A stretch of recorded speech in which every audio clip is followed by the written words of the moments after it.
click, link. Okay, ito yung mano-mano. Link. Link C, disable clock. Done. Boom. Tapos na. No? So, testingin natin kung mawawala yung clock. So, dapat mawala yung clock. Ito yung clock. No? Tanggalin natin. Sign out. Login as user. Whatever user you created. So, other user, Anderson. Sabi dito, you're trying to log in but not allowed. So, which means we're not part of remote desktop user. So, kailangan remote desktop user siya. So, login as admin again. Hanapin natin si user. Ito si user. Okay, properties. Member of. Add. Remote. Yan. Type nyo remote. Yun know. Okay, or console login. Sige, gawin na nga nating admin para for the sake of makalagin lang siya dito. Administrators. Okay? Ganun na. Sige, login na natin. Tingnan natin kung if we can login properly. Sign out. Sign in. Sign out. Login as user Anderson.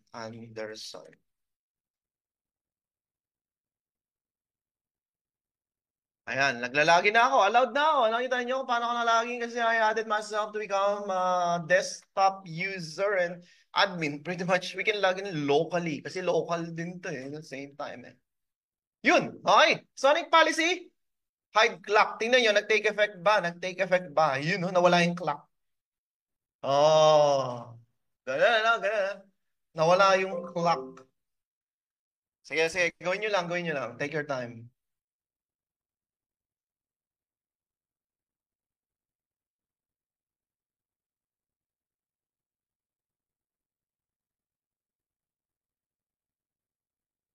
Uy, nakalagin ako. Sino to? Robert Emerson. Nakalagin ako, Emerson. Try mo nga, Emerson. Try ko, sir. Ito si Emerson. No? Nakalagin ako, tol. Sige po. Anong link ginamit ko? Yung sinend ko. Tingnan ko nga si Emerson. DM ko. Ayan, sir. Ayan yung bagong link. Nirestart ko lahat kasi. So, dapat ma-disconnect ako pag nakakonect si Sir Emerson. Ito yung desktop ni Sir Emerson. So, hide ko na to para malaking tab ninyo. Ito yan. So, meron kayong tatlong virtual machine. Pag ako na-disconnect, nakakonect na si Emerson. Error pa din, sir. So, gumagana siya. Tinanggal ko na NLA. Ay, no. Change the password. Huwag muna. Pag nag-change kayo ng password, tandaan niyo yung password.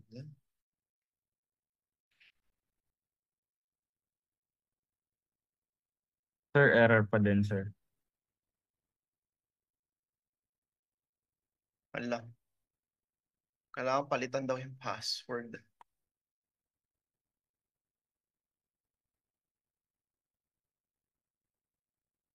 So, palitan ko Nexus Cloud 123 exclamation.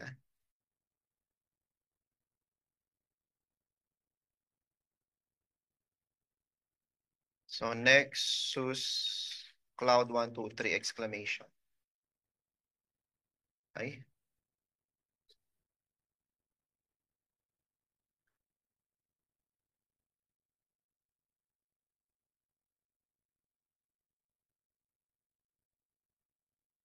Pwede ba welcome 123 na lang? Welcome 123. Hindi nag-match. Ba yan?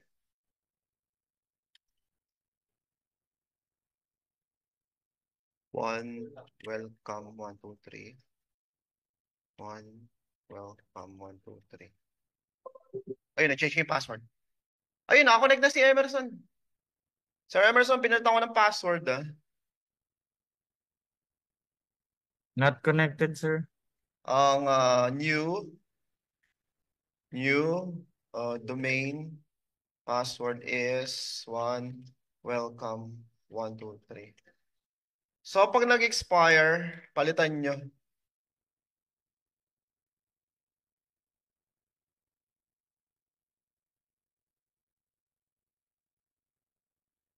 Not connected. Robert Emerson, nag-NLA ba kayo? Na-disable nyo ba yung NLA? Yes, sir. Inisable ko na po. Yes po, disable. Kasi ako nakakonect, ito mo ah. Ito yan eh. So ito yung bagong link. Ginamit niyo yung bagong link. Yes po.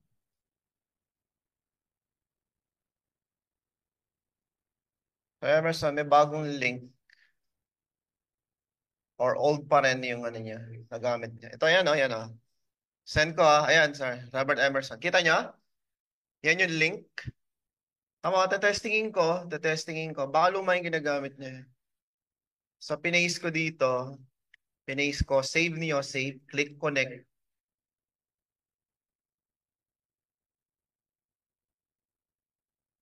Ayan, nakakonect ako. Sir Robert Emerson.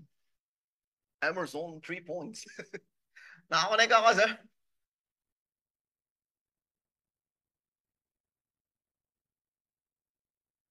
Ayan, kay Robert Emerson to. Sir, error, Okay, sir. palagin, sir. Para mga love na kayo. Ano pa, ano pa? Sir, error pa din.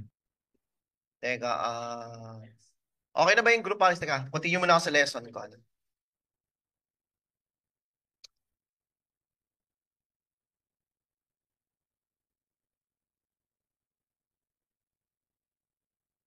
Okay, lesson. Continue ko lang, no? So, we were able to create group policy. Tapos nag-login ako standard user. Nawala yung clock. Okay? Ano bang group policy? Group policy is a powerful admin tool. You can use it to enforce various type of setting. Let's say you want to put tatlong gateway sa control panel sa network. Tapos customer mo 2,000. Ano gagawin mo? Iisa-isahin niyo ba yung computer? Hindi, gagawa kayo ng group policy. Ay, dito tinitira yan. Tapos, let's say you wanna install software, Microsoft Office 365. Eh, 5,000 user, ang gagawin mo, sir? Either SCCM or group policy. So, paano naman mag-install ng application dito? So, dito, sa group policy, saan yung group policy ko? Sige, punta ka tayo sa group policy, gpmc.msc.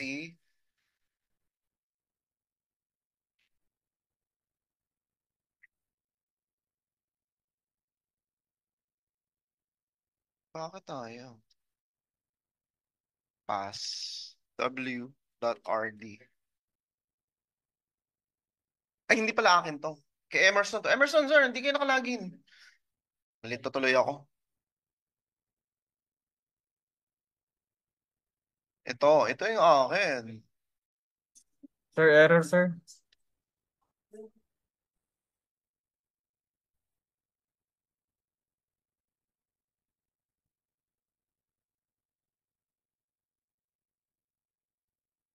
So, nakita nyo, nag-take effect. Ayan, oh, walang clock. Walang clock, okay? Si Anderson to. Sa logout na kayo, gumana na siya. This time, we're gonna be using automation. Kasi puro automation tayo. Gagamit tayo ng PowerShell. Ito na, PowerShell na tayo. Open kayo ng ICE server 1. Server 1, ICE. Kung gusto niyo assistance, tawagin niyo lang si Engineer Ryan. Tutulungan kayo. Taas na kayong kamay.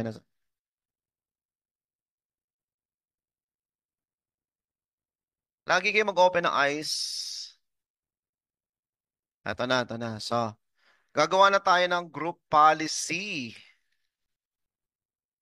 Group policy. Ngayon, pag nilagay nyo user dito, standard user, hindi si Anderson admin, local admin.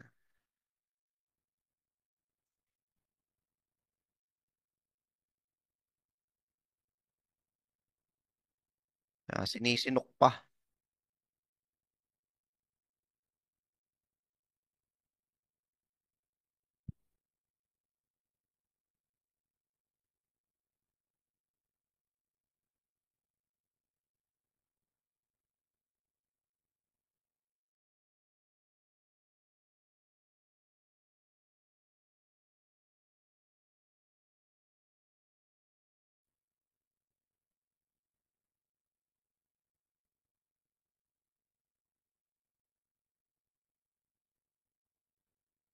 Okay, sininok si server 1. Eto, so let's launch gpmc.msc. Sulat niyo sa notepad niyo yung mga sinasabi ko kasi ano yun command na galing sa pag nagtatrabaho na kayo. Na. Iba kasi click-click may mga babagal yan. Okay, assign group policy natin, ayun no, disable clock. If you want to examine the disable clock settings, click settings. Pising effective group policy niya, it will be displayed. Ito yan. So ito yung policy. Tingnan nyo, ano yung ginagawa ng policy? Tinatanggal niya yung clock. Ayan. Specific. So itong policy na to, only specific to remove the clock from the notification area. Ay, yun ang specific. Ganun pag-investigate. Ano naman ginagawa ng default domain policy? Same process. Click on settings. Makikita nyo. Tingnan nyo ha. Ayan. Blue. So dito, enforce ang password, minimum password age 1 day. Maximum password age 42. So, ibig sabihin, pagdating ng 42 days, you need to change the password. Sabi nyo, your password requires changing. Okay? Pas minimum 7 characters lang, which is not a good practice. Kailangan minimum 12. Okay? 12. So, ganyan pagbasa ng policy. Lahat ng blue. Okay? Clear ba? Clear? Kuha-kuha? Can we move to advanced session? Magpa-PowerShell na tayo. So, gagawa tayo ng group policy using PowerShell. Ito na, ito na. Panoorin nyo po, panoorin nyo po. Itong automated na to. So, ito yan. Task 1, Exercise 2. Login sa server 1 and run from PowerShell. Pag sinabi ko PowerShell, mag-ICE kayo or PS, no? So, first of all, we need to import the group policy module. Else, you will encounter a lot of errors. And then you have to define the name of the group policy. So dito nilalagay yan. This is a variable. Patayin ng registry. Tapos meron ditong what if then else. If error, exit agad. Okay? The policy has not been created. But if this one exists, already exists, sabihin lang. O may validation, di ba? May validation. Tapos, dito ka magde-define $GPO meaning variable GPO. Ina-assign mo lang yung pangalan ng group policy. Ano ba yung GPO name? Ayun, disable registry. So lalabas doon sa GPO, disable registry. Ay, ganun lang yan. And then, ginawa lang niya, pumunta lang siya sa software Microsoft Windows Spanish. Ganun. Kasi enable lang niya yan. Enable lang niya sa dulo. Yun, value 1. Pag sinabing value 1, enable. Then, prevent access. Para hindi ma-edit kasi, di ba, delikado to sa user pag hindi nyo ginawa tingnan nyo di, local admin ako tapos nag-run ako regedit nararan ko pwede masira yung computer pag pinalitan nila yung machine no sir administrator ka okay lang hindi dapat walang power din ng admin kasi tingnan nyo so yeah titingnan nyo yung script natin so ginawa niya HKCU software Microsoft current user, whoever login, Hedge KCU. Ito yung Hive. Tapos software, Microsoft. Ito nyo, follow?